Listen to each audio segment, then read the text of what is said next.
Hey guys, అసలు matter ఏంటంటే మా అమ్మ ఊరి నుంచి వచ్చింది అని చెప్పాను కదా. సో వచ్చినప్పటి నుంచి ఏదో ఒక పని చేస్తూనే ఉంది. పర్లేదు నేను చేసుకుంటాను, నాకు అలవాటే అన్నా కూడా ఇంక ఉంటుంది కదా. సో నువ్వు ఇల్లు ఎలా పెట్టుకున్నావు, ఇంతే నా ఇల్లు పెట్టుకునేది అని చెప్పి వచ్చిన డే నుంచి ఏదో ఒక పని చేస్తూనే ఉంది గైస్. సో ఈరోజు అయితే కిచెన్ క్లీనింగ్ చేస్తుంది. అంటే కిచెన్ క్లీనింగ్ వచ్చిన రోజే చేసింది. ఈరోజు విండో అనమాట. మనం ఎంత తుడిచినా వంట చేస్తాం కాబట్టి కిచెన్కి అయితే అదంతా నూనె పట్టేస్తుంది కదా. సో అదైతే శుభ్రంగా క్లీన్ చేస్తుంది అనమాట. ఇంకా నేను వద్దు అంటే ఇంకా నన్ను తిట్టుకుంటూ ఇల్లు ఇలానైనా పెట్టుకునేది, అసలు నీట్నెస్ లేదు, అది ఇది అని చెప్పి తిడుతూ చేస్తుంది అనమాట. సో ఇదన్నమాట అమ్మ ప్రేమ.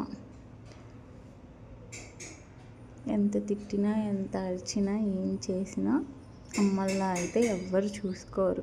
ఏమంటారు గైస్, కమెంట్ చేయండి. నాకైతే ఒక పక్క హ్యాపీగా అనిపిస్తుంది. వచ్చినప్పటి నుంచి చేస్తూనే ఉంది, వద్దు వద్దు అంటున్నా వినట్లేదు. I'm so grateful.